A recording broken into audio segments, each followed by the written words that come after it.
Bonjour à vous, bonsoir, j'espère que vous allez bien. Donc nous allons reprendre l'épître de Jude. Nous allons commencer à partir du verset 6. La dernière fois que nous étions ensemble, nous avons étudié Jude 3, 4, 5. Et là, nous sommes au verset 6, frères et sœurs. Donc on va commencer, il y a beaucoup de choses à dire. On va analyser les choses ensemble à partir du verset 6. Nous avons vu que le verset 5, c'était la délivrance des Israélites sur la terre d'Égypte. Et nous avons vu qu'est-ce que cela voulait dire en profondeur quand Jude parle de cela concernant le parallèle avec l'Église. Et il va avoir un autre point au verset 6 qui est assez fort, frères et sœurs. Donc je vais prendre la Bible avec vous. Jude 1, au verset 6, on en était là, d'accord ? Je ne vais pas revenir au verset 5, j'ai expliqué vite fait ce que cela voulait signifier. Et maintenant on va être au verset 6, frères et sœurs. Donc, le verset 6 dit, alors, tac. Alors, nous sommes au verset 6. Alors, verset 6. On commence la lecture, frères et sœurs. Le verset 6 dit, et les anges, alors l'exemple c'était les Israélites délivrés d'entre les mains des Égyptiens, d'accord, par le sacrifice de la Pâque, et j'en ai parlé, il y a eu d'autres phénomènes qu'on a expliqués dans la partie précédente. Maintenant, nous sommes au verset 6 par la grâce du Seigneur, frères et sœurs. Écoutons. Et les anges qui n'ont pas gardé leur origine, mais qui ont abandonné leur propre demeure. Vous vous rendez compte ? Les anges de Dieu n'ont pas gardé leur origine, mais qui ont abandonné leur propre demeure. Il les a réservés, donc Dieu, dans des liens éternels sous l'obscurité pour le jugement du grand jour. Ça fait trembler. On va expliquer cela.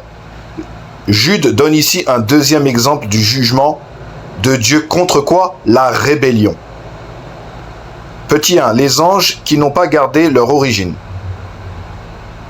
Ces anges n'ont pas conservé la position que Dieu leur avait donnée. Ils ont quitté volontairement leur état de soumission et leur place assignée par Dieu. Il y voit une image de l'abandon de l'origine divine. Abandonner leur propre demeure. Cela parle d'une révolte spirituelle grave. Je relis. Cela parle d'une révolte spirituelle grave. Ensuite, Genèse 6, qui est concerné, où certains voient des anges déchus liés à une corruption extraordinaire avant le déluge. Alors, cette possibilité, tout en restant prudent sur certains détails. Donc, il faut y aller avec précision, hein, tranquille. Hein. Au petit 3, on est au 3, réservé dans des liens éternels. Les êtres angéliques ne peuvent échapper au jugement de Dieu. Vous imaginez ? Même les êtres angéliques ne peuvent pas s'échapper.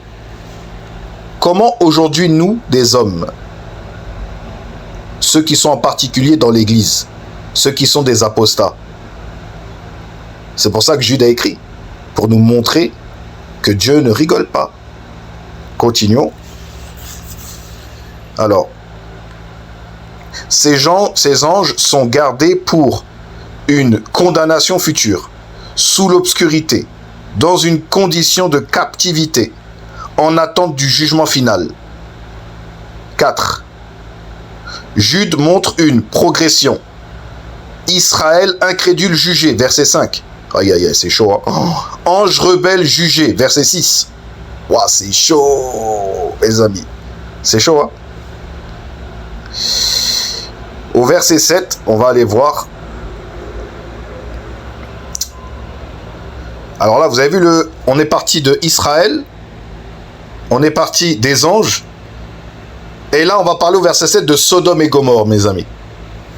Que Sodome et Gomorrhe et les villes voisines qui se livrèrent comme eux à l'impudicité, donc comme les anges, et à des vices contre nature, sont donnés en exemple, subissant la peine d'un feu éternel. Oh, c'est terrible. C'est un exemple qui a été donné. Est-ce qu'on tire de cet exemple une leçon. Je relis. Jude montre une progression. Israël incrédule jugé, verset 5. Ange rebelle jugé, verset 6. Puis les hommes immoraux de Sodome au verset 7. Le message est clair. Dieu juge toute rébellion contre son ordre, qu'elle vienne des hommes ou même des anges. Est-ce que vous comprenez? Il y aura un petit peu de bruit parce qu'il fait chaud, j'ai laissé ma fenêtre ouverte et j'ai allumé mon ventilateur. En tout cas, j'espère que cela ne vous dérange pas. Donc, est-ce que vous vous rendez compte de ce qu'il y a écrit? Le message est clair. Dieu juge toute rébellion contre son ordre, qu'elle vienne des hommes ou même des anges. On continue. Ce passage à l'apostasie chrétienne, vous voyez, ce passage s'applique à l'apostasie chrétienne. Et Jude l'utilise pour cela. Continuons. Quitter la position donnée par Dieu. Se rebeller contre l'autorité divine, donc la parole. Vous voyez, tous ces prédicateurs, je parle des prédicateurs apostats, je parle uniquement de ces gens-là. Et vous devez les connaître, en tout cas je l'espère. Je parle de ces gens-là, moi. Vous voyez, ils sont nombreux. Je parle déjà de la France et même du Canada. Canada, je crois, au Québec. Hein, il y en a beaucoup, il y en a énormément, mes amis. On va les exposer. L'apostasie par excellence. Je vous dis, continuons bien. L'apostasie n'est pas seulement une erreur doctrinale, mais un abandon volontaire de la vérité et de l'ordre de Dieu. Vous voyez ce qui est écrit? Enfin, vous voyez pas, je vous le dis, mes amis. Le développement, c'est chaud, hein? Beaucoup sont dans cet état. Regardez l'image. C'est qu'il y avait derrière le costard, dans l'homme intérieur, c'était le serpent. Dans l'homme intérieur, là, c'était le serpent qui était déguisé, mes amis. Je vous dis, regardez l'image, terrible. Et regardez là, le ventre qui est gonflé, là. Il a mangé des chrétiens, je vous dis la vérité. C'est pas la verge. C'est pas la verge d'Aaron qui a mangé les serpents qui a englouti les serpents des magiciens. C'est le serpent qui a mangé les chrétiens, mes amis. Je vous dis, c'est compliqué, hein? Continuons. L'apostasie n'est pas seulement une erreur doctrinale. Vous voyez, c'est pas une erreur, hein, écoutez, mais un abandon volontaire de la vérité et de l'ordre de Dieu. Voilà l'apostasie. Donc, on va continuer. Jude donne ici un troisième exemple du jugement divin contre la corruption morale et la rébellion. Numéro 1, Sodome et Gomorrhe. Ces villes étaient devenues célèbres pour leur corruption extrême et leur immoralité. Elles représentent la dépravation morale ouverte, le rejet des limites établies par Dieu, une société livrée à ses passions. Numéro 2, aller après une autre chair. Comme une perversion contre l'ordre naturel voulu par Dieu. Il y voit une immoralité contre nature, liée à la rébellion morale de ces villes. Jude montre que le péché moral accompagne souvent l'apostasie spirituelle. Vous voyez? C'est terrible. Jude montre que le péché moral, parce qu'il met un lien Jude avec cela, Jude montre que le péché moral accompagne souvent l'apostasie spirituelle. Numéro 3. Mise devant nous comme exemple. C'est là qu'il faut en tirer beaucoup de ressources. Et c'est là qu'il faut tomber dans la crainte de Dieu, mes amis, la crainte de Dieu. Vous voyez? Continuons. Petit 3. Mise devant nous comme exemple, dit Jude. Le jugement de Sodome sert d'avertissement permanent. Dieu a laissé cet exemple dans l'Écriture afin de montrer sa sainteté, sa haine du péché, la certitude du jugement futur. Petit 4. La peine d'un feu éternel. Le feu ayant détruit Sodome préfigure le jugement éternel de Dieu. Est-ce que vous vous rendez compte de ce qui est écrit? Est-ce qu'on est conscient du danger dans l'Église, d'être pris dans l'apostasie, mes amis? Continuons. Le jugement historique visible annonce un jugement spirituel final plus grand encore.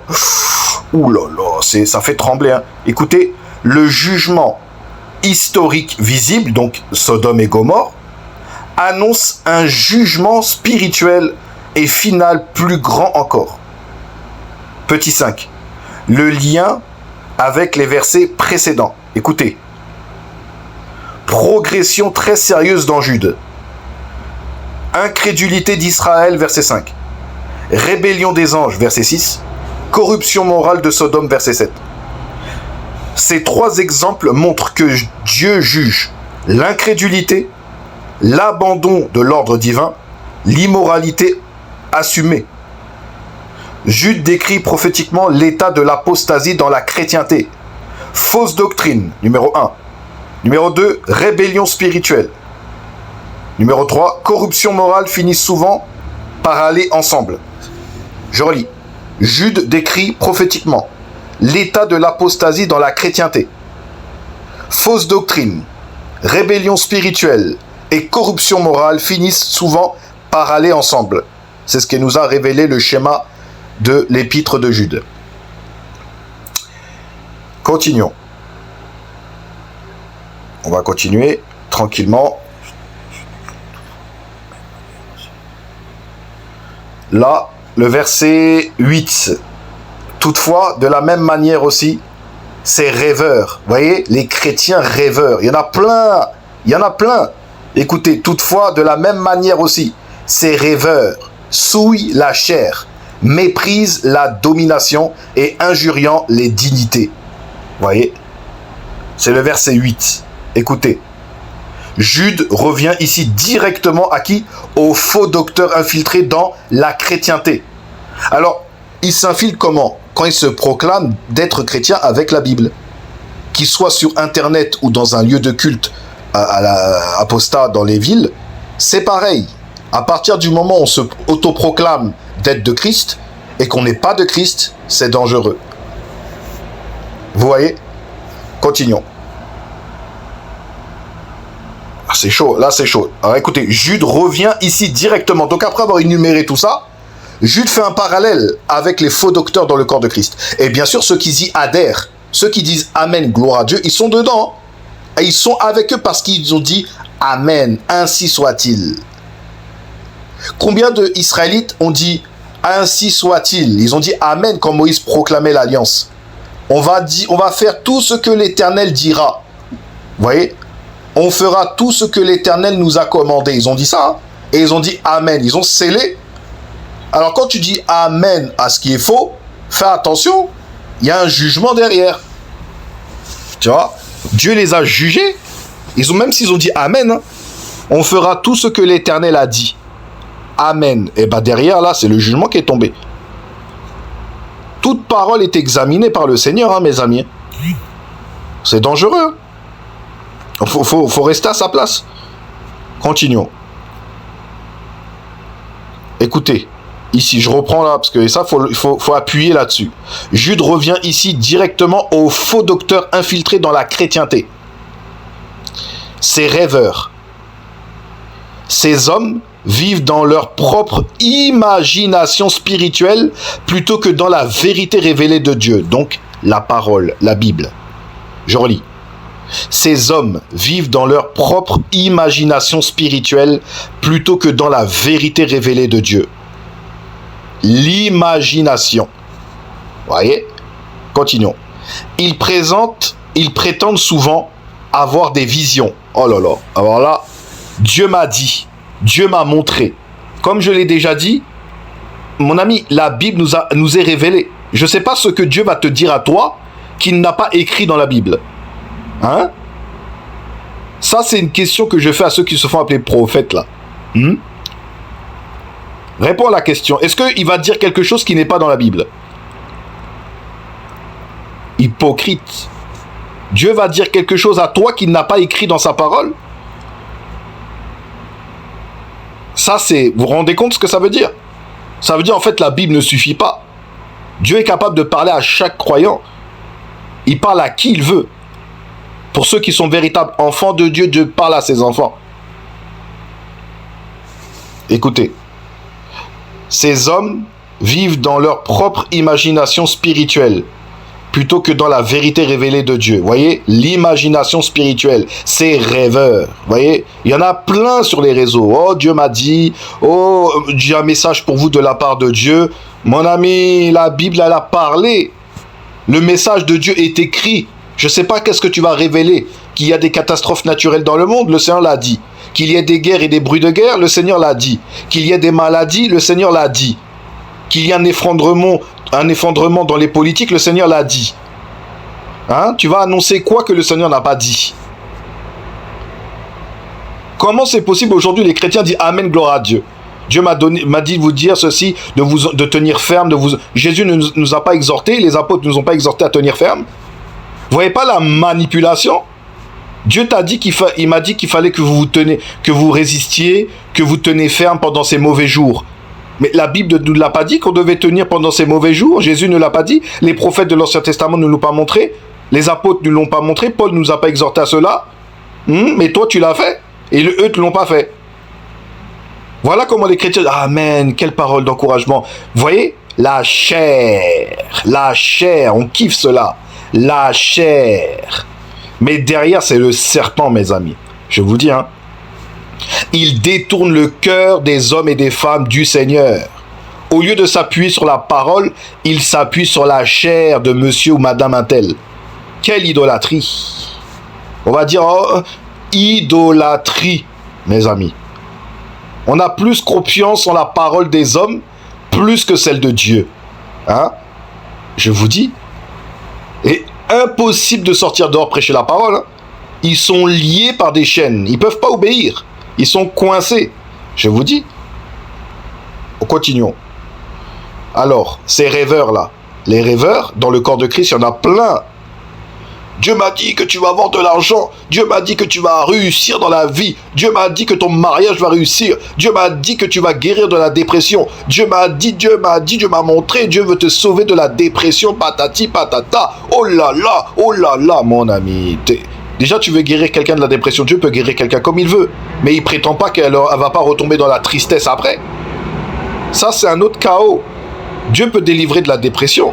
Mais il ne te garantit pas que tu vas avoir une vie parfaite. Le Seigneur peut te guérir et dans 2 ans, tu perds ton fils d'un accident de voiture.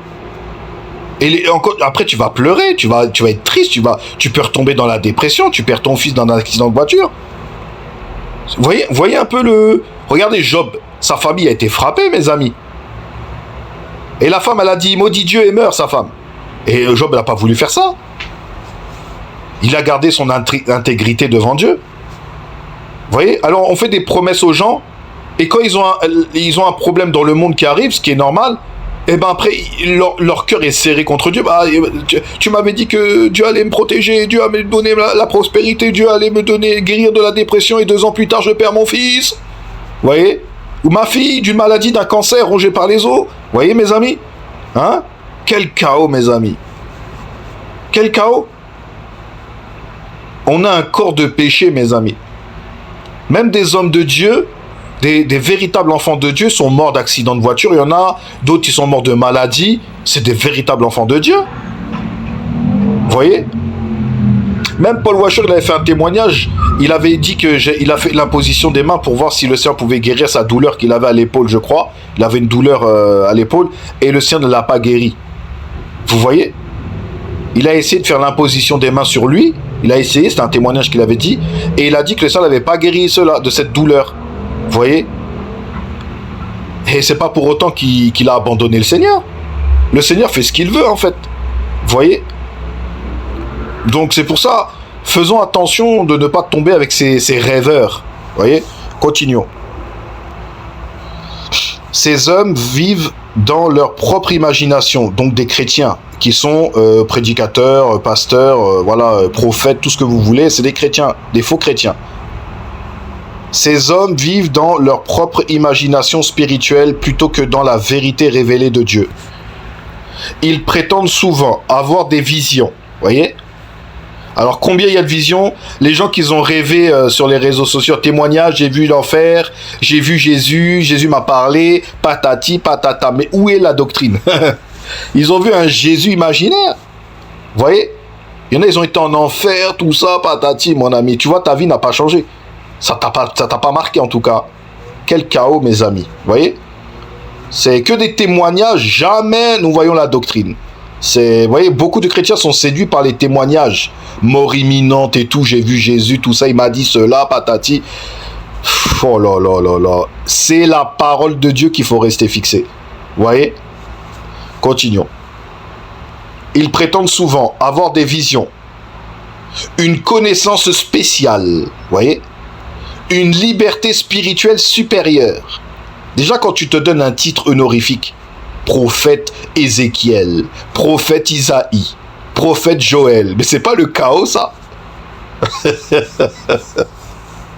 C'est comme si je demandais aux abonnés de m'appeler à partir d'aujourd'hui prophète Jérémie. Ouais, vous voyez le chaos, mes amis? C'est comme si je demandais aux abonnés de m'appeler prophète Jérémie maintenant. Waouh, c'est chaud, c'est chaud. Et je mets plus Jonathan, je mets prophète Jérémie. Il veut dire, mais qu'est-ce qu'il fait là avec ce nom? Vous allez rien comprendre, frères et sœurs. Vous voyez? Il y en a, ils mettent prophète Ézéchiel. Ils savent même pas ce que ça veut dire Ézéchiel dans l'hébreu. Ils savent même pas ce que ça veut dire. Ou s'ils savent, c'est encore pire. Vous voyez? Personne ne mènera la vie d'Ézéchiel. Quel chaos. Continuons. Alors, ces rêveurs, dans le corps de Christ, qui y en a énormément, ils prétendent souvent avoir des visions. 1. Une connaissance spéciale. 2. Une liberté spirituelle supérieure. 3. Mais leurs pensées viennent d'eux-mêmes et non de Dieu. Voilà. Voilà, mes amis. Pourquoi? L'autorité de la Bible est suffisante. Vous comprenez? Dieu parle dans son livre. Il a tout dit. Vous voyez? C'est chaud quand même. Continuons. Mais leurs pensées viennent d'eux-mêmes et non de Dieu. Continuons. Leur fausse doctrine produit une vie morale corrompue. Voilà. Ils peuvent prêcher la Bible. Hein. Ils peuvent parler des événements, ce qu'il y a dans le monde. C'est écrit. Ils retranscrivent seulement ce que dit Jésus. Vous voyez? C'est des manipulateurs. Mais ça marche. Hein. En plus, ça marche. C'est ça le pire. Beaucoup. Il y en a, ils boivent le serpent. Le venin, ils le boivent bien comme il faut. Il y en a, ils sont sous perfusion, j'en suis certain. Sous perfusion du venin mortel. Je vous dis. Ils sont sous perf. Je vous dis la vérité. Leur fausse doctrine produit une vie morale corrompue. Continuons. Quand l'autorité de la vérité biblique est rejetée, je répète, quand l'autorité de la vérité biblique est rejetée, on parle de l'autorité. D'accord? C'est pas uniquement quelqu'un qui parle derrière un pupitre ou qui parle en marchant. Ce n'est pas que ça, mes amis. C'est d'enseigner le peuple d'obéir à Jésus-Christ et de se soumettre à lui et d'aller et de faire des nations des disciples et de ne pas les calfeutrer dans un bâtiment de briques. C'est d'envoyer les chrétiens prêcher le royaume de Dieu, mes amis. Les enseigner la doctrine de Jésus-Christ et enseigne-leur à observer tout ce que je vous ai prescrit. Nous devons enseigner le peuple de Dieu, les préparer selon la doctrine, qu'ils expérimentent le Seigneur pour un temps, pour tout temps, mais au niveau de leur début de conversion, les enseigner, les encourager, et de leur montrer l'exemple. Vous voyez? Les gens qui marchent avec moi, mes amis, ils proclament l'évangile dehors. Hein. Vous comprenez ce que je veux dire? C'est pas genre c'est moi tout. Ils sortent, ils proclament l'évangile. Vous voyez? C'est pas genre ils vont rester à m'écouter dans un endroit. C'est une secte. Ça devient une secte. C'est du sectarisme. Même si elle est bien décorée, hein, c'est une secte. On ne peut pas maintenir les âmes comme ça. Ils doivent parler, ils doivent marcher, ils doivent pratiquer la parole. Les gens qui marchent avec moi, ils prêchent l'évangile. Ils prêchent l'évangile dans les rues, dans les places publiques, dans les trams. Je vous dis la vérité. Moi, il est hors de question que les gens s'arrêtent sur moi et qu'ils m'écoutent et qu'ils font rien. Mes amis, ils vont travailler dans le royaume. C'est biblique. C'est biblique. Quelqu'un qui est avec moi, il ne restera pas à rien faire. Hein. Donc, un faux converti ne peut pas marcher avec moi, il ne peut pas me suivre. Vous voyez, c'est impossible. Il sera dévoilé, il pourra même plus me suivre. Il pourra pas. Il y en a qui ont essayé de marcher avec moi. Leur cœur a été révélé. Ils pouvaient plus tenir. Pourquoi? Parce qu'en fait, ils étaient démasqués. Je vous dis. Ils préféraient le confort et l'acclamation des hommes. Ils préféraient ça. Je vais pas rentrer dans les détails. Je vais pas dire de nom, tout ça. Voilà. Il préférait le confort et l'acclamation dans les salles. Il préférait ça plutôt que porter l'opprobre du Seigneur. Je vous dis, on s'est séparés. Ouah, c'est chaud, hein. C'est là qu'on voit qui est chrétien, qui n'est pas chrétien, mes amis. Je vous dis la vérité. Et je bénis le Seigneur qui m'a donné des frères et sœurs en Christ. Hein. Je vous dis, hein, des véritables soldats de Christ. Hein. Je vous dis la vérité. Hein. Des hommes qui aiment le Seigneur Jésus-Christ. Hein. Je vous dis, hein, qu'ils aiment sa parole. Hein, je vous dis, hein, c'est Amen, gloire au Seigneur. Hein. Franchement, il a fait un travail magnifique en eux. Hein. Je vous dis. Hein. Et voilà, il faut persévérer, frères et sœurs. Continuez, frères et sœurs. Je vous dis, notre Seigneur revient. Continuons. Alors, écoutez bien, frères et sœurs.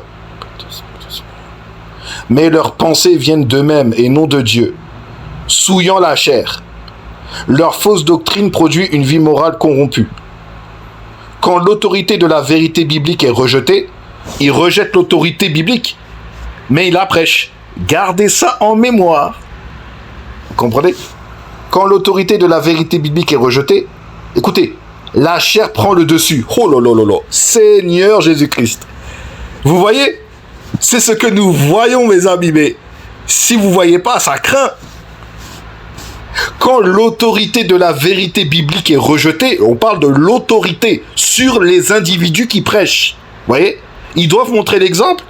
Mais leur exemple, c'est quoi? C'est de rester derrière un pupitre et de se faire applaudir. Voilà l'exemple. Est-ce que c'est ce que Jésus a vécu? Est-ce que c'est ce que Paul a vécu? Est-ce que c'est ce que les apôtres ont vécu? Hein? L'acclamation. Malheur à vous si tout le monde dit du bien de vous. Malheur à vous, dit Jésus. Car c'est ainsi qu'ils ont fait à l'égard des faux prophètes. Alors la foule aime les faux docteurs. La foule aime les faux chrétiens. Ils aiment ça. Ils les acclament. Vous voyez, ils applaudissent. Vous voyez?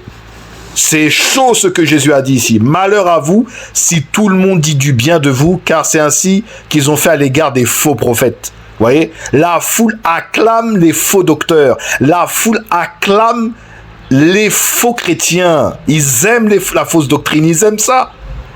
Aïe, aïe, aïe, aïe, aïe, aïe. Je vous dis, c'est terrible. Je vous dis la vérité. Ils aiment la fausse doctrine. Ils aiment ça. Ils adhèrent à ça. Je vous dis. Ils applaudissent. Donc ce Seigneur dit, malheur à vous si tout le monde dit du bien de vous. Et ça, c'est physiquement. Hein. C'est pas genre, oui, sur un... Non, non, dans le lieu de culte même. Personne se lève, tout le monde dit Amen. Aïe, aïe, aïe, c'est chaud. Or que c'est des faux. Or que c'est des faux. Continuons. Quand l'autorité de la vérité biblique est rejetée, la chair prend le dessus. Alors, j'aimerais rajouter quelque chose. Quand la chair prend le dessus sur l'autorité, sur la Bible, d'accord? Mais quand on voit les gens marcher de droite à gauche là et qui n'ont pas les yeux braqués sur la parole, regardez, je vais dire un exemple. Regardez un homme de Dieu comme Derek Prince. Regardez sa tenue.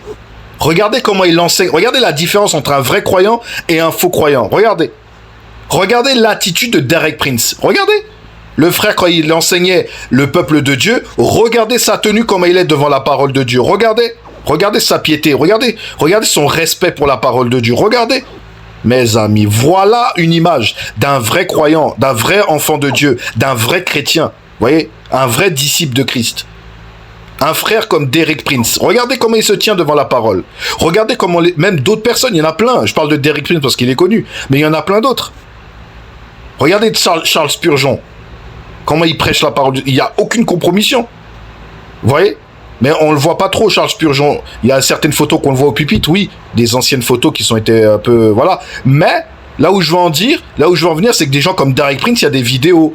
Et on peut voir sa tenue devant le peuple de Dieu et devant la doctrine.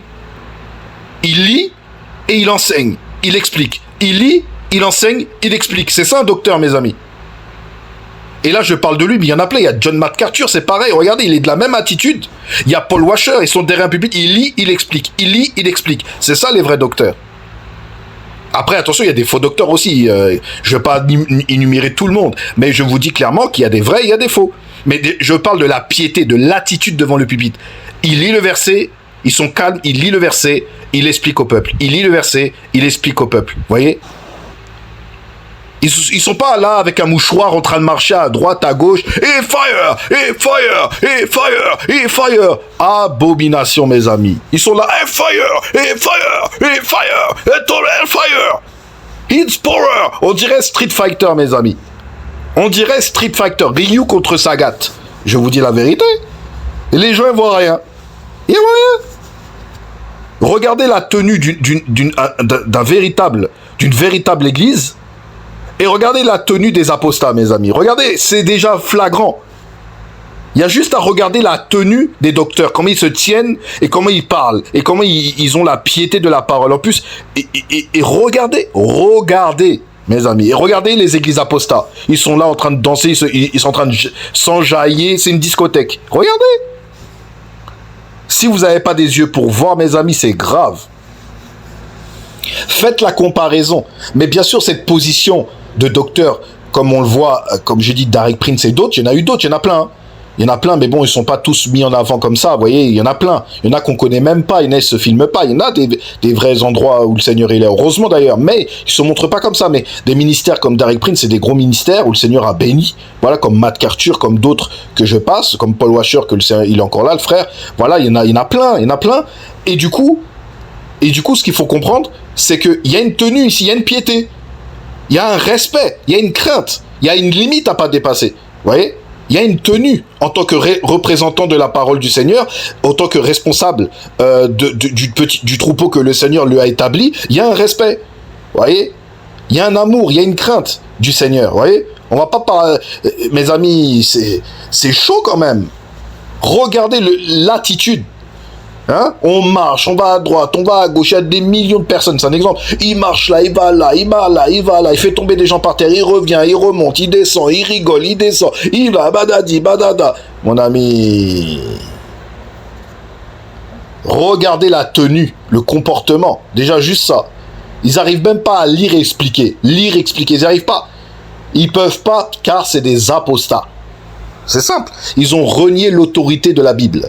Vous comprenez? C'est eux, c'est la chair qui est là. C'est la chair. C'est la honte, hein? Mais les gens adhèrent à cela. Continuons. Souille la chair. Leur fausse doctrine produit une vie morale corrompue. Quand l'autorité de la vérité biblique est rejetée, la chair prend le dessus. Et voilà. Voilà. Ils vont continuer à parler de Jésus.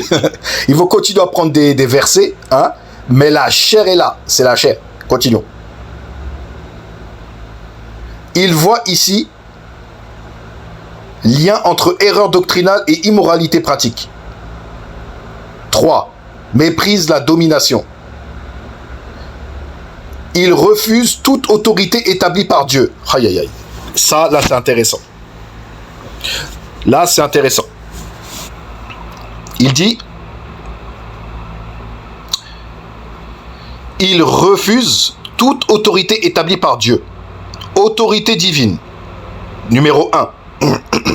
Autorité spirituelle, numéro 2. Ordre voulu par Dieu. Parce que, n'oublions pas, l'assemblée appartient à personne. L'église n'appartient à personne. Elle appartient à Dieu. C'est l'église de Dieu. Vous comprenez? Ça n'appartient à aucun être humain. Aucun. Ça appartient à celui qui a versé son sang. Alors déjà, ça en dit gros. Hein. Ça en dit énormément.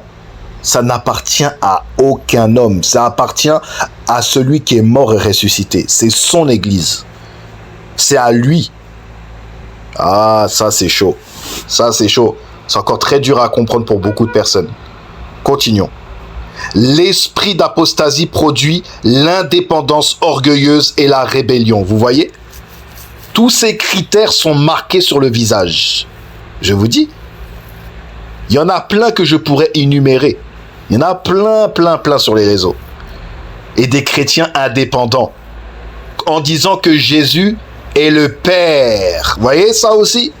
Jésus est le Père. C'est écrit dans quel verset que Jésus c'est le Père? Hein? C'est écrit dans quel verset? Jésus c'est le Fils de Dieu, mes amis. C'est écrit dans quel verset que lui-même a dit qu'il était le Père? C'est écrit où? C'est écrit dans quel verset que Jésus était le Père? Aucun verset. Aucun, zéro. Il Il n'a jamais dit qu'il était le Père. Il a dit qu'il était le Fils de Dieu. Il l'a proclamé. Hein? Ça, c'est des apostats indépendants. Vous comprenez? Eux, ils font même pas partie de l'Église. L'Église de Dieu. Eux, ce sont un cas particulier. Vous voyez? Eux, ils se sont mis indépendants. Ils ont créé une doctrine et ils ramènent des adeptes après eux pour les envoyer en enfer. Voilà eux ce qu'ils font. Ils renient l'Église. Ils renient l'Église de Jésus-Christ. D'accord? Les vrais docteurs, tout ça. Pour établir une abomination contre la parole de Dieu, contre l'autorité de l'Écriture, mes amis, en déformant la divinité de Jésus-Christ. Vous voyez? Jésus, c'est le Père. C'est écrit dans quel verset? Où tu as vu que les enfants de Dieu, oui, mais les apôtres et ceux qui nous ont écrit, où tu as vu qu'il appelait Jésus Papa? C'est écrit où? Voilà des apostats spéciales. C'en est des spéciales, ceux-là. C'est l'église apostat. Ils en font partie, mais c'est un cas particulier. Eux, ils détruisent la relation père-fils qu'il y a dans l'écriture. Eux, c'est encore un degré supérieur. Eux, c'est... Waouh! C'est la malédiction par excellence, ce qu'ils prêchent. Vous voyez? On va parler, hein? C'est des apostats par excellence. Ils en font partie bien comme il faut. Il y a toutes sortes de... il y a tout un plateau. Vous voyez, tout un plateau de dessert, mes amis. Continuons.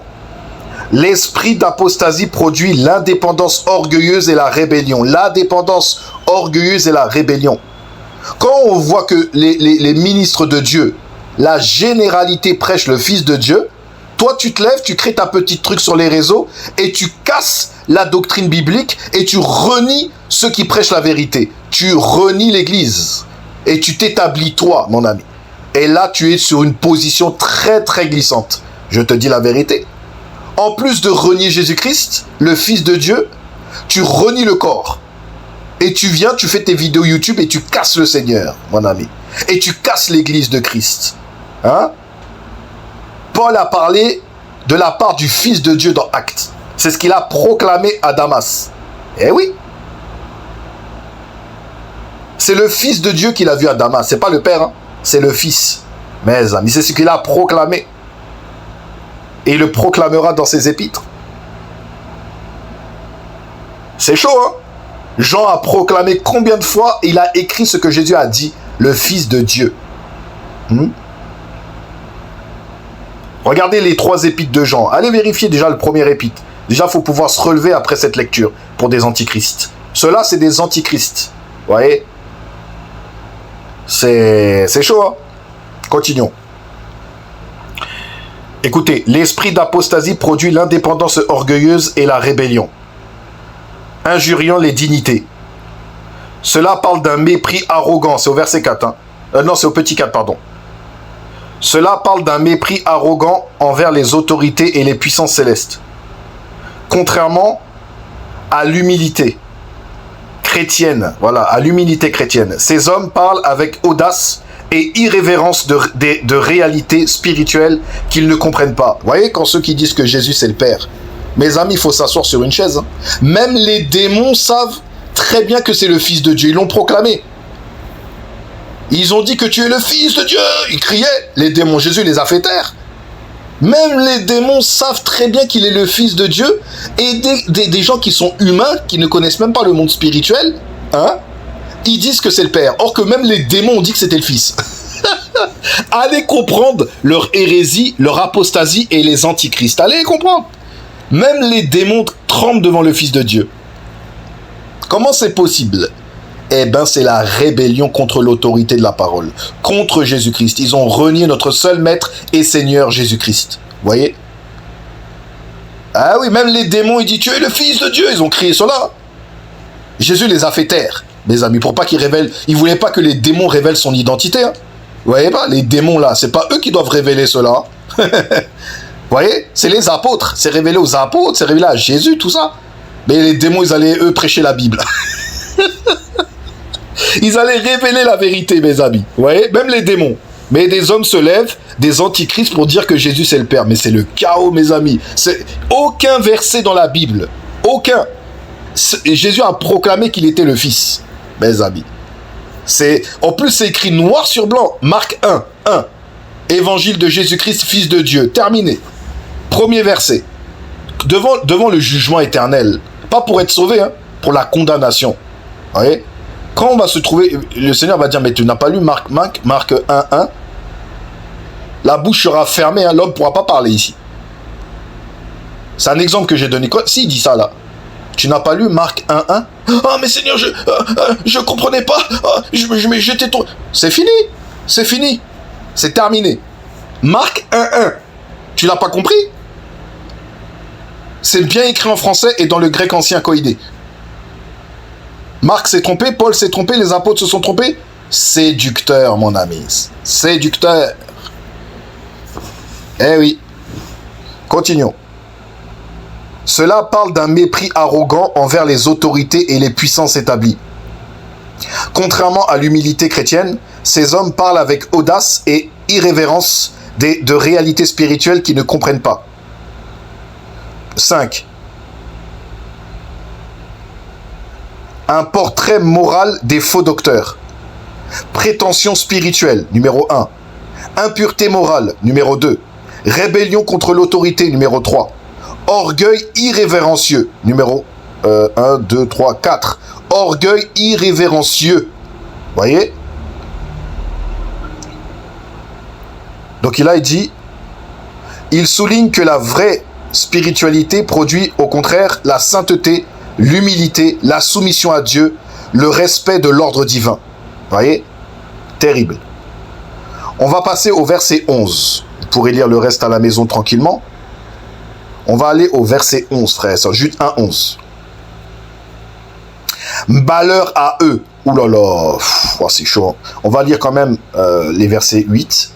D'accord? Malgré cela, ces hommes aussi, entraînés par leur rêverie, vous voyez, c'est des rêveurs, souillent pareillement leur chair, méprisent l'autorité et injuriant les gloires. Or, l'archange Michel, lorsqu'il contestait avec le diable et lui disputait le corps de Moïse, n'osait pas porter contre lui un jugement injurieux, mais il dit que le Seigneur te réprime. Eux, donc les faux docteurs, les faux chrétiens et ceux qui s'enseignent la Bible et qui prêchent une fausse doctrine et des hérésies, tout ce qu'on veut, les apostats, eux, au contraire, ils parlent d'une manière injurieuse de ce qu'ils ignorent. Et ils se corrompent dans ce qu'ils savent naturellement comme les brutes. Malheur à eux. Il n'a pas dit bonheur, il a dit malheur, mes amis. Vous voyez? Malheur à eux. Il n'a pas dit oh l'amour, l'amour, l'amour. Jude a dit malheur à eux. Est-ce qu'on comprend? Il n'a pas dit bénédiction, il a dit malheur. Vous voyez? Après on va dire mais l'amour. Mon ami, de quel amour tu parles? Quel amour on parle? Hein? L'amour, c'est la croix. Vous voyez? Dieu a manifesté son amour sur la croix. Il est là, l'amour. C'est la vérité. Il ne faut pas inventer un amour qui n'existe pas. Jude a dit malheur à ces personnes. Vous voyez? On va développer. Malheur à eux, car ils ont suivi la voie de Caïn, numéro 1. Ils se sont jetés pour un salaire dans l'égarement de Balaam, numéro 2. Ils se sont perdus par la révolte de Corée. On va développer le verset 11, mes amis. Je vous dis la vérité, ça va être terrible. Ça va être terrible ici. Verset 11. Je relis le verset. Malheur à eux, dit Jude, car ils ont marché dans le chemin de Caïn et se sont abandonnés à l'erreur de Balaam pour une récompense et ont péri dans la contradiction de Corée. C'est la version Darby. Ce verset résume le caractère des faux docteurs par 3 exemples de l'Ancien Testament. Alors là, attention. Numéro 1. C'est des critères dans ces faux docteurs, en plus de tout ce qu'on a dit. Hein. Attention, ça se rajoute. Hein. Numéro 1. Le chemin de Caïn. Genèse présente Caïn comme un homme religieux, mais qui s'approche de Dieu selon sa propre volonté. Vous voyez déjà? Voilà une marque. Caïn refuse le sacrifice fondé sur le sang. Attention, les gens peuvent le prêcher. Attention, mes amis. Quand vous voyez, ils peuvent prêcher le sang. Ils peuvent tout prêcher comme Satan. Vous voyez? Mais au fond, ils le renient. Regardez la photo, le serpent à l'intérieur du costard. Regardez quand il a été mangé, le prédicateur là. Le prédicateur a été mangé, mes amis. Vous voyez? C'est le serpent qui est sorti. Vous voyez, mes amis? refuser le sacrifice fondé sur le sang, vient à Dieu par ses propres œuvres. Vous voyez, beaucoup viennent par ses propres œuvres. Continuons. Devient jaloux et meurtrier. Continuons. Le chemin de Caïn représente une religion sans vraie foi. Numéro 1. L'adoration selon l'homme naturel. Numéro 2. Le rejet du chemin de Dieu. Vous voyez, dans l'église, c'est Jude qui a utilisé cette image. Il l'a mis dans l'église. On parle de tous les systèmes. On ne parle pas d'un seul système. Vous voyez, on parle de tous les systèmes généralisés. Maintenant, dedans, il y a des vrais et des faux. Il ne faut pas regarder à ça ou à la paix. Mes amis, on n'est que des hommes. On a une vision faible à côté de la vision mondiale. Dieu voit tout. Nous, on n'a qu'une vision faible à côté. Vous voyez? Mais il nous le représente. L'église, il y en a plein qui se sont infiltrés. Depuis 2000 ans. Vous voyez? Donc aujourd'hui, c'est rempli. Il y a la manière grossière, comme le catholicisme, comme les témoins de Jéhovah, comme les orthodoxes, mais il y a la manière beaucoup plus subtile. Vous voyez? C'est de ça que la fausse doctrine, les séducteurs, les émotions, la musique, la louange, hein? Tous ces plein de choses comme ça. Continuons. Le chemin de Caïn représente une religion sans vraie foi, l'adoration selon l'homme naturel, le rejet du chemin de Dieu. L'erreur de Balaam, numéro 2. Nombre, le livre des Nombres, l'image d'un homme religieux motivé par le gain personnel. Balaam connaissait certaines vérités divines, mais son cœur aimait l'argent et les avantages matériels. Il y en a plein. Il y en a plein. Comme ACER, là, quand il dépouillait les gens, il disait 500 €, c'était pas assez.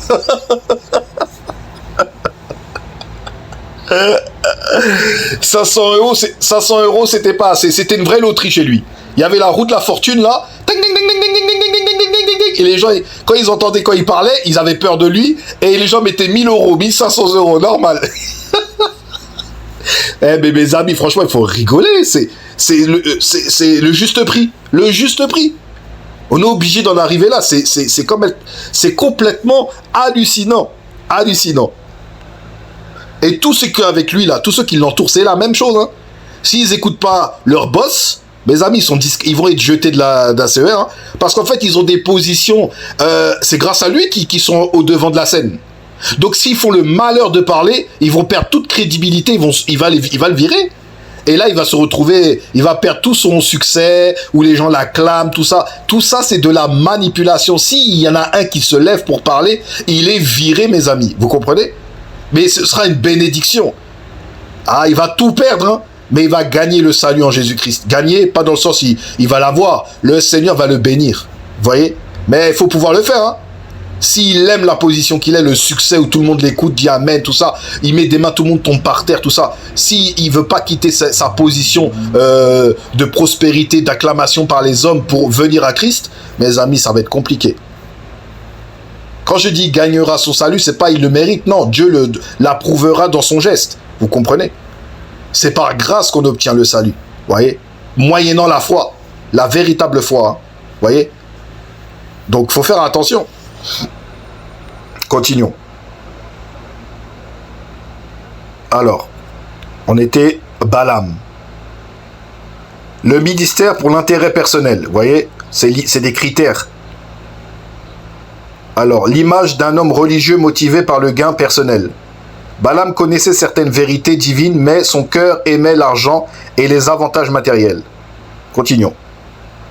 Cela représente le ministère pour l'intérêt personnel, la corruption spirituelle, l'utilisation des choses de Dieu pour obtenir une récompense. Vous voyez, déjà la Bible pour commencer. Déjà la Bible. Alors ça, c'est chaud. Hein. Les comptes PayPal sur les réseaux sociaux, ça y va. Hein. Les comptes PayPal, là, ça y va. Hein. Oh là là, des fois, quand ils font leur culte, ils affichent les comptes PayPal, Visa, je sais pas quoi, et ça, truc pour que les gens mettent l'argent, mes amis. Mes amis. Et en plus, c'est des faux. Hein. Vous voyez, c'est chaud quand même. L'utilisation des choses de Dieu pour obtenir une récompense. Continuons. Numéro 3. La contradiction de Corée. Alors là, attention. Hein. Ceux qui connaissent pas cette histoire, c'est dans le livre des Nombres 16. Nombre 16, Et là, alors là, c'est quelqu'un qui voulait le sacerdoce entier, mes amis.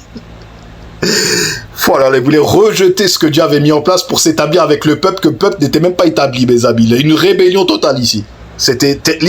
Le Seigneur les a consumés par le feu. Je vous dis, la terre s'est ouverte pour les engloutir. C'était terrible. Comment il s'appelle? Aaron et Moïse, ils sont tombés sur leur face. La crainte de Dieu, mes amis. Je vous dis, hein. Ah, c'était chaud, là. La révolte de Corée, c'était chaud. C'est terrible, ce passage. Moïse a dit, tu veux aussi le sacerdoce? Il voulait tout. Il voulait diriger, il voulait commander, il voulait prendre la place, tout ça. Wow, c'était chaud. Il avait soulevé tout le peuple, mes amis, contre Moïse. Je vous dis, ils étaient prêts à lapider Moïse. Dieu s'est levé au milieu, mes amis. Ça a été terrible. Je vous dis, hein. Oh là là là là là là. C'était chaud, hein, Nombre 16, hein, cette époque-là. Je vous dis, hein. Continuons. Alors, la contradiction de Corée. Jude rappelle la rébellion de Corée contre l'autorité établie par Dieu dans Nombre 16. Voilà. Corée refusait l'ordre divin et voulait s'élever lui-même. Voyez? Cela symbolise la rébellion contre l'autorité de Dieu, l'orgueil spirituel, l'indépendance religieuse. Vous voyez? L'indépendance religieuse. Quand les gens s'excluent de l'Église, des véritables docteurs, et qui se met eux-mêmes enseignants, et qui dit que Jésus c'est le Père, mes amis, terminé. Là, c'est terminé. Terminé, mes amis. L'indépendance religieuse, c'est ça, sur Internet. Ils ont rejeté le corps de Christ en prêchant une hérésie, parce qu'ils ne sont pas du tout en conformité avec la Bible. Ils ont levé eux-mêmes leur doctrine sur Internet. Ils ont dit que Jésus c'est le Père, normal. Hein? Et c'est pas ce que dit la Bible. Vous voyez? Ils ont eux-mêmes fait leur mouvement. Ils ont créé eux-mêmes leur système. Vous voyez? Ah, c'est chaud, hein? L'indépendance religieuse, comme Corée. Comme Corée. Voilà, ils ont fait comme Corée. Ils ont établi eux-mêmes leur sacerdoce. Ouah, c'est chaud. Ils ont établi eux-mêmes leur sacerdoce sur YouTube. Je vous dis. Ils ont renié le corps de Christ avec, bien sûr, les ministres que Dieu a établis sur la terre pour la doctrine. Et ils se sont établis eux-mêmes enseignants en rejetant le sacerdoce que Dieu a établi. C'est un exemple, hein. C'est à l'image de l'Ancien Testament, mais c'est dans l'Église, il y a, voilà, nous sommes une race élue, un sacerdoce royal, une nation sainte, vous voyez? Là, dans la Nouvelle Alliance, c'est autrement, d'accord? Mais voilà, c'est une image que Jude a mis dans son épître pour l'Église. Vous voyez, c'est pas anodin. Continuons. L'orgueil spirituel, la rébellion contre l'autorité de Dieu et l'indépendance religieuse. Il y en a plein, ils sont sortis du corps. Il y en a plein. Ils sont toujours dans le corps parce qu'ils prêchent le Christ, mais ils seront disqualifiés. Tant qu'ils ne reviennent pas à la vérité, ils seront disqualifiés, mes amis. Pour l'instant, s'ils sont vivants, ils ont encore une chance de revenir. Mais il faut pouvoir revenir. Et c'est Dieu qui permet cela. N'oublions pas, il est souverain sur tout. Vous voyez? Donc, l'indépendance religieuse, ça, il faut faire attention à ça. Il faut faire attention de bien rester greffé au corps de Christ. Il faut bien rester greffé selon la doctrine fondée, apostolique. Il faut bien rester fondé. Si on quitte cela, là, on va s'établir nous-mêmes et on va tordre la parole de Dieu, mes amis. C'est systématique. Parce que les gens ont besoin d'enseignement. Donc, il faut quoi? Ils s'appuient sur leur chair pour imaginer des... Écoutez, je vais vous révéler quelque chose. Vous voyez l'hérétique qu'on a dénoncé là, l'antichrist? Vous voyez, Johann là. Je vais parler. Il dit aux chrétiens qu'il n'y a plus besoin de faire le repas du Seigneur. Ouah, la gravité, mes amis. Il a dit, mot pour mot, allez voir, c'est sur sa chaîne YouTube, en gros, le Seigneur a institué la Pâque, le sacrifice de sa mort et sa résurrection, il a symbolisé, il a matérialisé cela, bien que cela est spirituel pour nous, il y a une valeur spirituelle, oui, mais le Seigneur l'a matérialisé par le repas du Seigneur qu'on appelle. C'est ce monsieur-là qui est antichrist, premièrement, contre la divinité et l'autorité de Dieu, il casse la parole, et en plus de ça, il dit aux chrétiens qu'il n'y a plus la nécessité de le faire. Allez voir. Ça, on voulait faire un partage sur ça. Mais cet homme-là se lève, il est complètement dans l'indépendance religieuse, il s'est extrait du véritable corps de Christ, il s'est établi lui-même, il prêche que Jésus c'est le Père, or que c'est le Fils, or que la Bible mentionne. Il n'y a même pas besoin à limite de docteur pour comprendre. Et en plus de ça, il y a les docteurs établis par Dieu, comme c'est écrit dans Éphésiens 4. Et en plus de cet hérétique, en plus de ça, Il dit aux chrétiens que ce n'est plus la peine de faire ce que le Seigneur a établi. Vous vous rendez compte? On a examiné certains passages de ces vidéos. Il déforme toute la Bible. Il déforme toute la Bible pour ramener son hérésie. Vous voyez? Le Seigneur a institué le repas du Seigneur. Faites ceci en mémoire de moi. Lui, il vient, il détruit ce que Dieu a institué. C'est l'esprit de l'Antichrist. L'ennemi de la croix, mes amis. Vous voyez? Donc, si vous écoutez encore cette personne, mes amis, vous allez prendre avec lui. Je vous dis. Voilà, c'est tout. Je ferme la parenthèse. Continuons. La rébellion contre l'autorité de Dieu, l'orgueil spirituel, l'indépendance religieuse. Continuons. Ces trois personnages donc de l'Ancien Testament, une progression du mal. Cain égale rébellion charnelle. 2. Balaam, corruption par intérêt. 3. Corée, rébellion ouverte contre Dieu. Jude montre ainsi le portrait complet de l'apostasie. Vous voyez? Le portrait complet de l'apostasie. Fausse religion, 1. Cupidité spirituelle, 2. Rejet de l'autorité divine, 3. Un avertissement très solennel pour la chrétienté professante. Je relis. Un avertissement très solennel pour la chrétienté professante. Oh, ça fait trembler.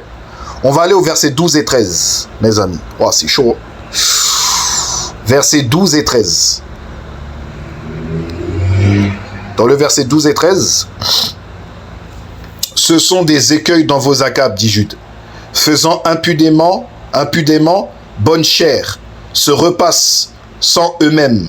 Ce sont des nuées sans eau, poussées par les vents, des arbres d'automne, sans fruits, 2 fois morts, déracinés, des vagues furieuses de la mer, rejetant l'écume de leur impureté, des astres errants auxquels l'obscurité des ténèbres est réservée pour l'éternité.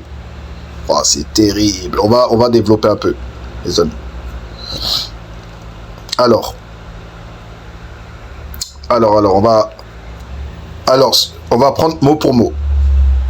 Jude expose ici le vide spirituel et la corruption intérieure des apostats, donc dans le corps de Christ. Continuons. Des tâches dans vos agapes. Les agapes étaient des repas fraternels des premiers chrétiens. Ces hommes participaient extérieurement à la communion chrétienne, mais sans vraie crainte de Dieu.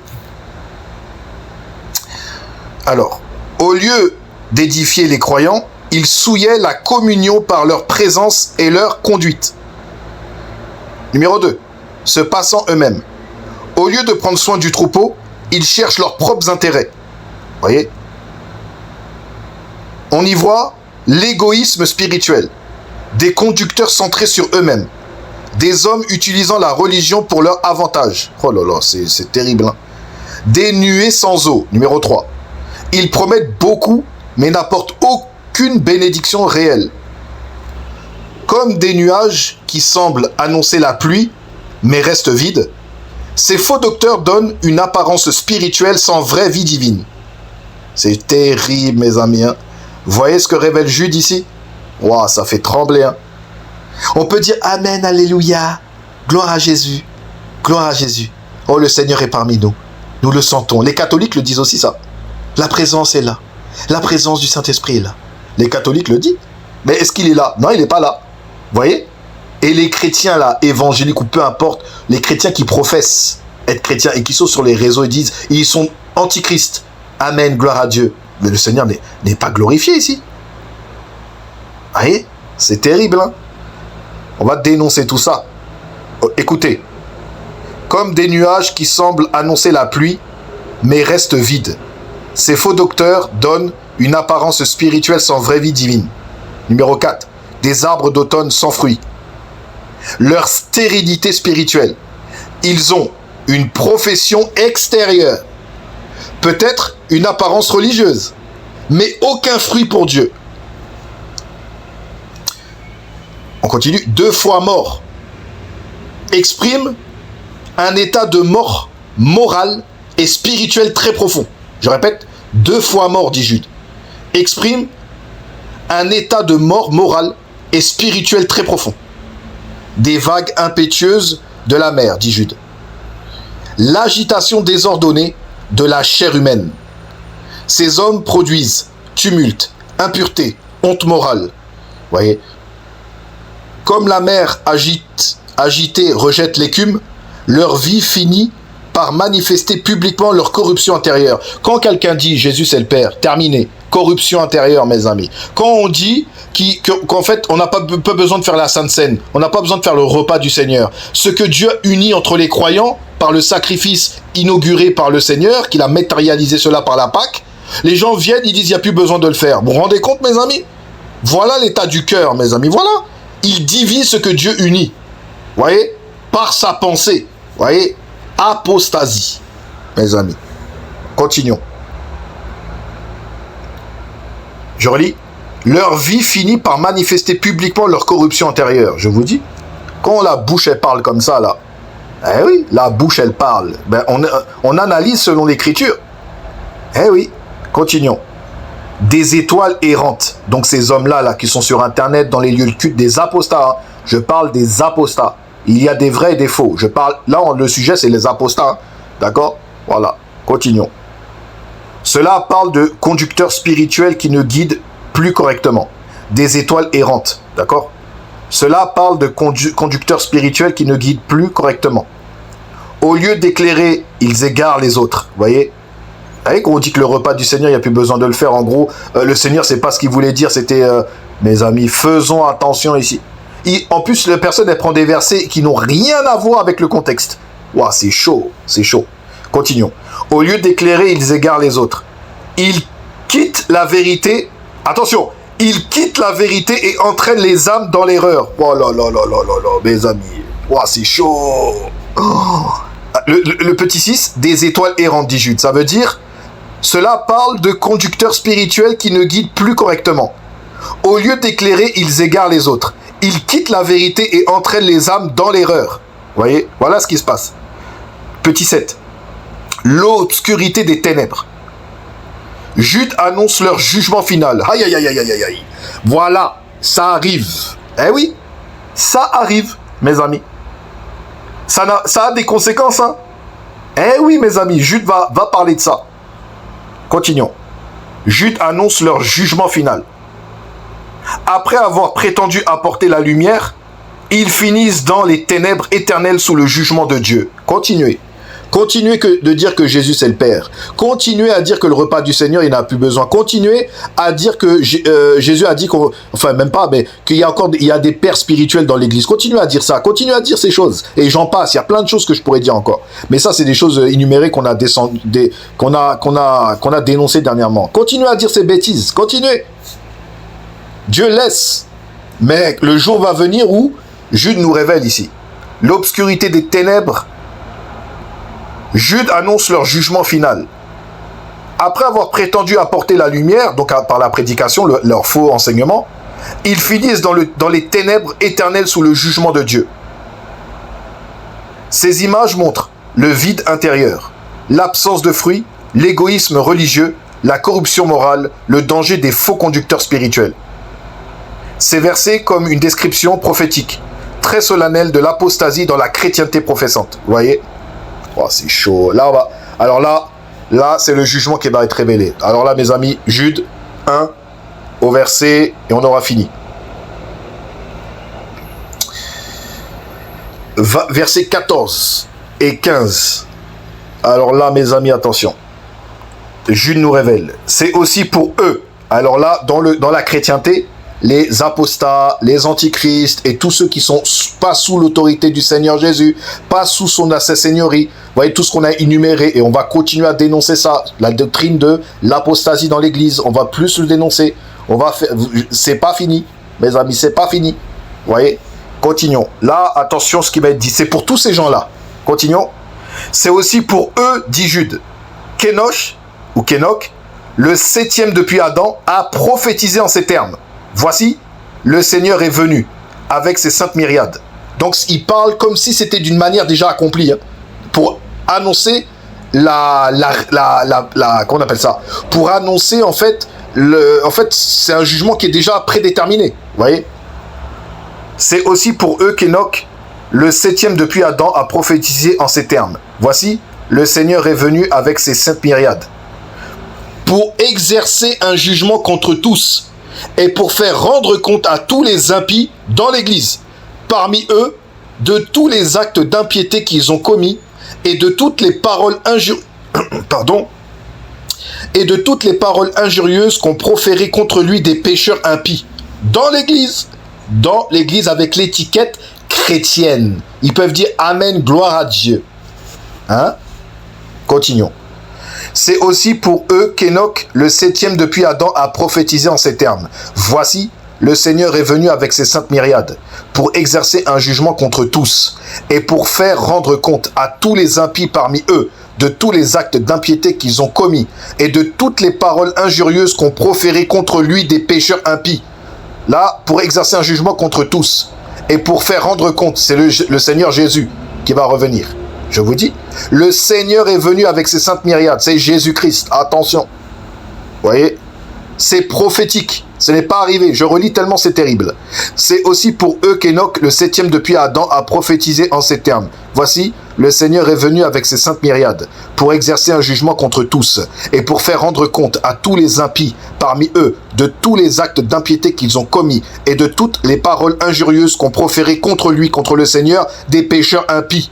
Ce sont des gens qui murmurent, qui se plaignent de leur sort, qui marchent selon leur convoitise, qui ont à la bouche des paroles hautaines, qui admirent les personnes par motif d'intérêt. Quand on invite sur les chaînes YouTube, il y en a, ils invitent des antichrists, mes amis. Il y en a, ils invitent des faux chrétiens sur leur plateau télé. Hein? Les intérêts. Ah, je vais être vu sur la chaîne de monsieur. Comme ça, moi, je vais gagner quelques abonnés. Comme ça, les gens vont venir sur ma chaîne. Là, je parle d'une manière réseau, là. Vous voyez? Les intérêts. Tiens, je vais l'inviter comme ça. Hein? Pour manipuler les âmes du Seigneur, mes amis. Pour se donner du crédit. Vous voyez? Ça, c'est compliqué. Moi, qu'on m'invite jamais sur une chaîne, hein, je vous dis la vérité. Déjà, on m'avait invité, je l'ai remis à sa place. Vous avez entendu, hein, vous avez été témoin. Hein. J'ai parlé, mes amis. Quel chaos. Continuons. En tout cas, là, c'est une parole terre. On va développer les deux versets, verset 14 et verset 15. D'accord? On va développer cela et on aura fini, frères et sœurs. Alors, je vais y arriver, moi. Dans Épître de Jude 1,14, Jude écrit: Or, Enoch, aussi le 7e depuis Adam, a prophétisé de ceci, disant: Voici, le Seigneur est venu au milieu de ses saintes myriades. Écoutez bien, Jude montre ici que le jugement des impies avait déjà été annoncé dès les temps les plus anciens. Vous imaginez, Enoch, c'est vieux, hein, c'est dans la Genèse, hein, mes amis. Hein. Continuons. Jude montre ici que le jugement des impies dans le corps de Christ avait déjà été annoncé dès les temps les plus anciens. Enoch, le 7e depuis Adam. Petit 1. Genèse présente Enoch comme un homme qui marchait avec Dieu, au milieu d'un monde corrompu avant le déluge. Enoch est un témoignage de fidélité dans une époque d'impiété croissante. Petit 2. A prophétisé de ceci. Jude applique la prophétie d'Enoch aux faux docteurs et aux apostats décrits dans l'épître. Voilà. Terminé. Terminé. Voyez, je relis. Jude applique la prophétie d'Enoch aux faux docteurs et aux apostats décrits dans l'épître.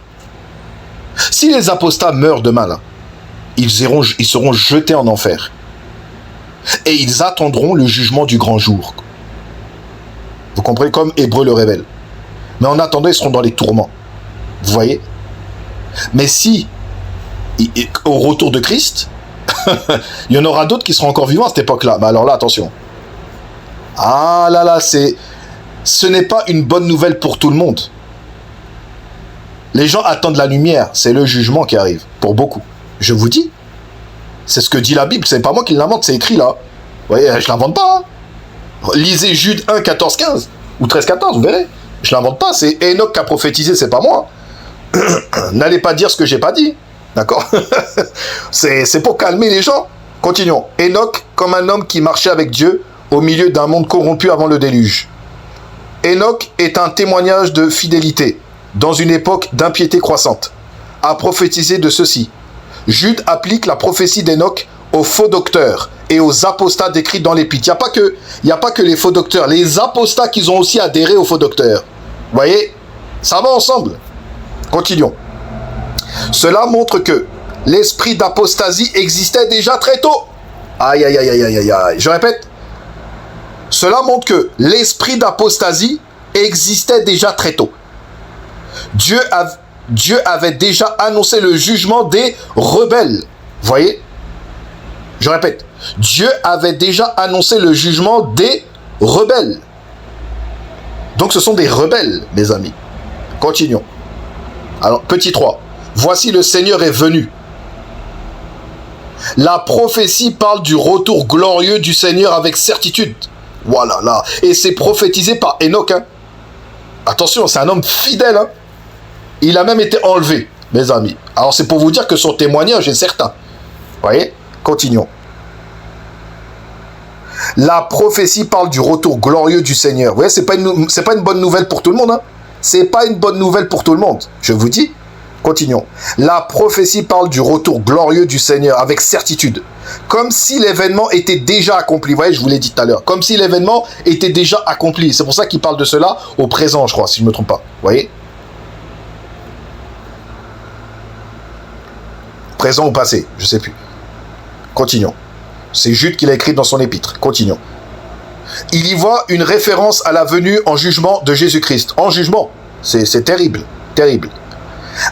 Petit 4, avec ses saintes myriades. Les armées célestes accompagnent le Seigneur. Waouh. Je répète. Les armées célestes accompagnent le Seigneur. Imaginez-vous d'être contre eux. Déjà, premièrement, contre Dieu. Deuxièmement, contre les anges. Les êtres angéliques de Dieu qui le suivent. Oh, aïe, aïe, aïe, aïe, aïe. Oh, c'est terrible. Imaginez tout ça contre les apostats. Imaginez contre des hommes. Imaginez. Ce sera terrifiant. Je vais vous dire. Oh, mais Seigneur, je ne savais pas. J'ai subi des apostats, mais... C'est trop tard. C'est fini. C'est fini. Eh oui. La période de grâce, c'est là. Hein. C'est pas dans... Hein. Et il faut pas mourir. Hein. Ouais, faut pas mourir dans cet état. Hein, parce que là, c'est terminé. Il faut dire les choses. C'est fini. C'est ce que dit la Bible. Hein. Il est réservé aux hommes de mourir une fois. Après vient le jugement. Il faut juste mourir. Vous voyez? Ça fait trembler. Hein. Continuons. Avec ses saintes myriades. Les anges célestes accompagnant le Seigneur. Anges saints. Gloire céleste. Manifestation publique de la puissance divine. Ouah, quelle puissance. Quelle gloire. Le retour du Fils de l'homme. Je vous dis. Continuons. Le Christ reviendra non dans l'humiliation, mais dans la gloire et l'autorité. J'ai hâte de ce moment. J'ai hâte. Oh, moi, ça me réjouit le cœur quand je lis ça. Hein. Le Christ reviendra non dans l'humiliation comme dans sa première venue, comme j'aime bien le dire. Il y en a, ils ont minimisé le Seigneur, d'accord? Mais là, le Christ reviendra non dans l'humiliation, mais dans la gloire et l'autorité. Waouh, magnifique. Petit 5. Une vérité solennelle. Le mal actuel n'échappera pas au jugement. L'apostasie aura une fin. Le Seigneur interviendra personnellement. Jude rappelle aux croyants que malgré la corruption présente, le jugement final de Dieu est certain et la victoire de Christ assurée. On va développer le verset 15. Jude dit « Pour exercer le jugement contre tous et pour convaincre tous les impies d'entre eux de toute leur œuvre d'impiété qu'ils ont impiément commise et de toutes les paroles dures que des pécheurs impies ont proférées contre lui. » Version Darby. Ce verset insiste sur la certitude et la justice parfaite du jugement de Dieu. Petit 1. Exécuter le jugement contre tous. Le retour du Seigneur apportera un jugement universel des impies. Péché, blasphème, rébellion, fausse profession religieuse. Mince, attendez. Personne n'échappera au regard de Dieu. Je relis. Le retour du Seigneur apportera un jugement universel des impies. Aucun péché, blasphème, rébellion, fausse profession religieuse n'échappera au regard de Dieu.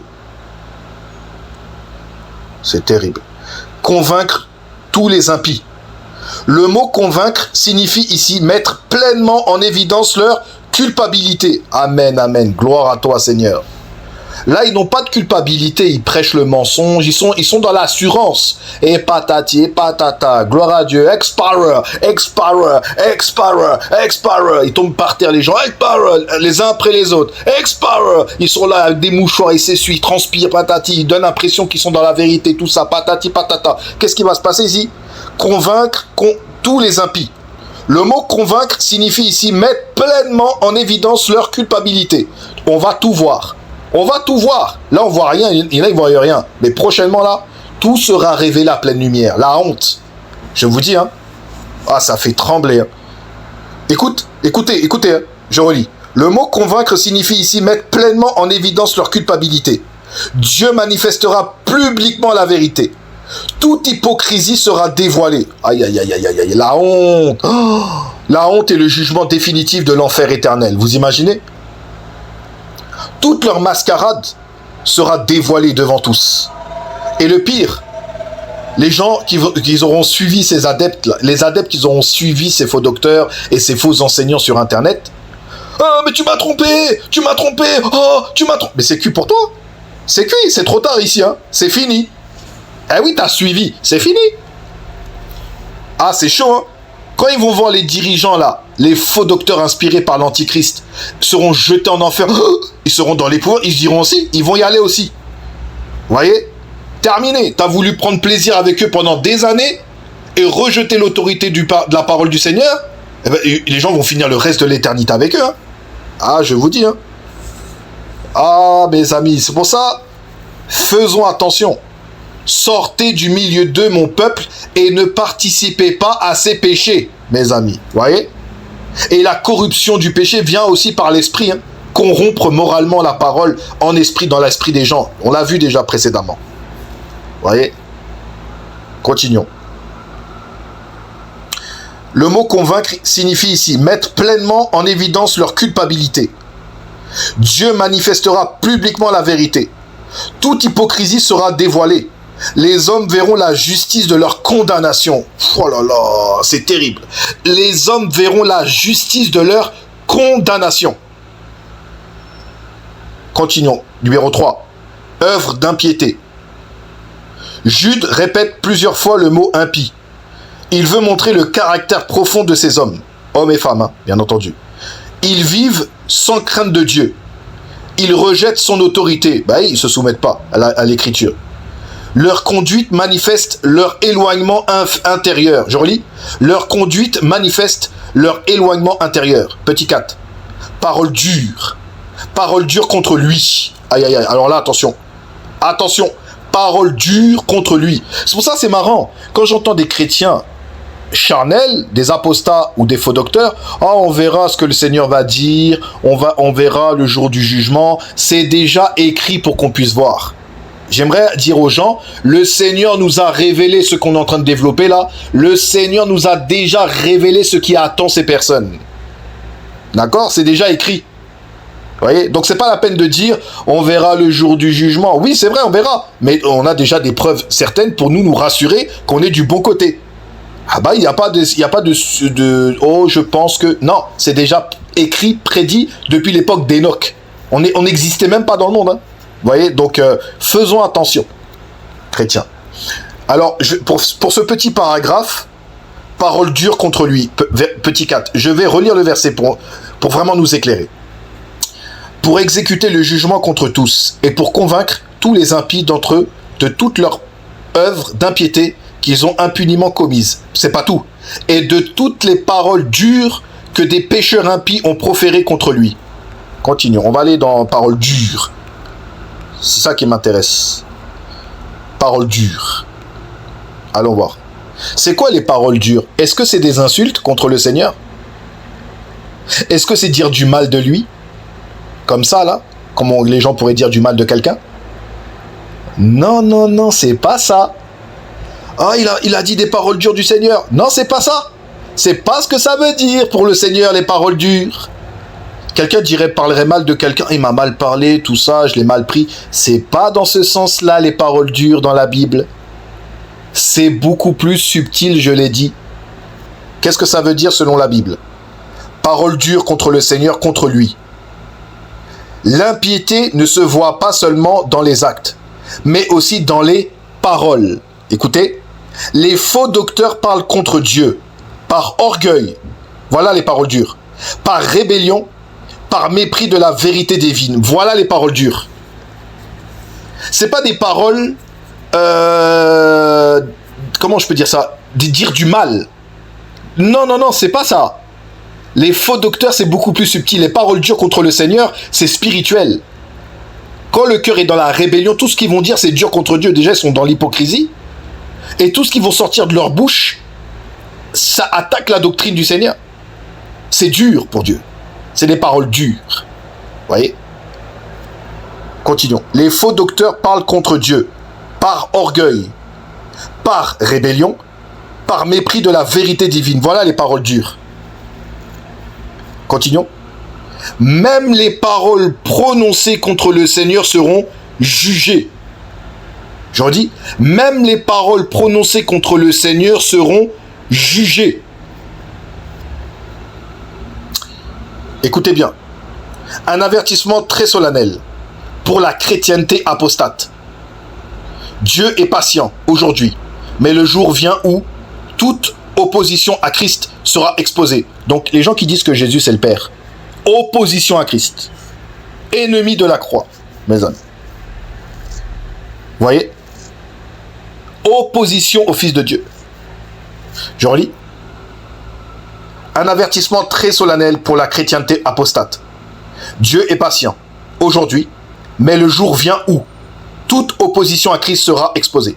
Les faux docteurs seront jugés. La justice divine sera pleinement manifestée. Pour les croyants fidèles, ce passage est aussi une consolation. Le mal présent ne durera pas éternellement, car le Seigneur reviendra pour établir son jugement juste. C'est glorieux.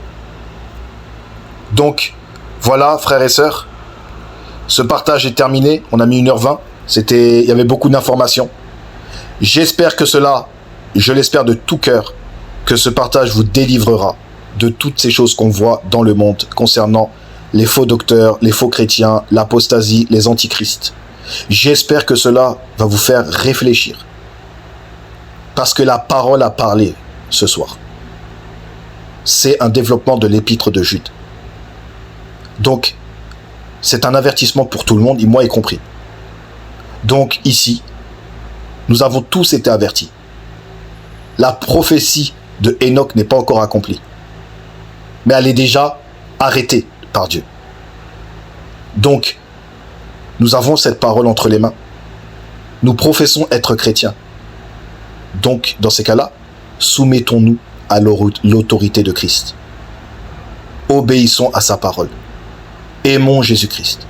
Aimons son retour en gloire. Obéissez au Seigneur et non aux hommes. Prêchez l'évangile du royaume. Vous comprenez, frères et sœurs? Débarrassez-vous des apostats et allez au Seigneur Jésus.